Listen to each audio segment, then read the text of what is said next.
صباح الفل. عاملين ايه؟ هحكي لكم في المقطع دوت عن التلامس. ليه احنا لازم نلمس بعض في حياتنا؟ انا مش عاوزكم تفهموا الشنب، يعني مش تفهموا الموضوع غلط. يعني الشنب ده مش على مرأة اكيد.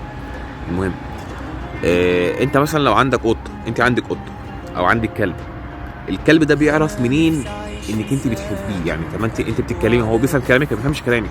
بس في حاجه اسمها الطاقه والمشاعر. لما انت بتيجي تطبطبي على الكلب ده او تطبطب على القطه ديت، هو بيحس بمشاعرك ناحيته، فهو تلقائي يقعد يتمسح فيك. المسحه ديت هو بينقل لك مشاعره، زي ما يكون بيقول لك انا بحبك.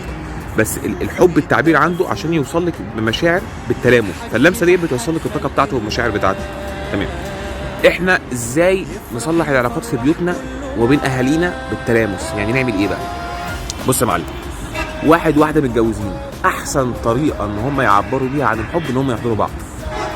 عندك اطفال، عايز تقول لهم انا بحبكم جدا وتحسسهم بده قوي، حتى لو طفل بيرضع، طفل مش فاهم اي حاجه، احضنه، هو طفل بيرضع هيحس بمشاعرك، هو طفل بيرضع، بس الطاقه والمشاعر الاثنين لاي حد. اي علاقه واي حاجه في حياتنا عايزين ان احنا نوصلها بسرعه قوي عن طريق اللمسه. اللمسه بتنقل المشاعر، بالذات لما تبقى حاسس مشاعر حلوه قوي. مثلا بنت، انت مثلا بنت وصاحبتك بتحكي لك على مشكلتها، فما تقولهاش معلش وخلاص مش عارف ايه، لا معلش، وطبطبي عليه وانا حاسه بيك، ربنا يعينك، معلش انا مقدره تعبك، انا مقدره والله اللي انت فيه، مش عارف، وطبطبي عليه. هي هتحس ان انت بتحتويها، تحس ان انت حاسه بيها، وتحس ان انت كمان ايه مشاعرك دي بتنقلها لها.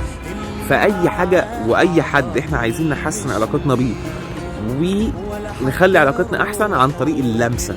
اللمسه السحريه، اللمسه بتعمل معجزات يا جماعه والله العظيم.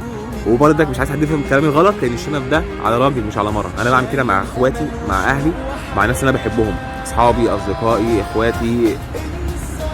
بحس بمشاعر حلوه وببقى عاوز انقلها لهم قوي. يعني ببقى ممكن ساعات ناس بتحكي لي حاجات ببقى انا مش عارف اعمل لهم ايه، والله ببقى عارف اعمل لهم ايه. او حد عنده مشاكل كبيره قوي في حياته انا مش عارف اعمل له حاجه، فاقل حاجه اقدر اعملها له ان انا يبقى عندي مشاعر حلوه قوي ناحيته، وحاسس ان انا حاسس بيه ومقدره والله، ونفسي ان هو يبقى احسن، وحاسس بكل حاجه يمر بيها، بطبطب عليه واقول له معلش، ربنا يعينك وربنا معاك، بس وان شاء الله هتبقى احسن.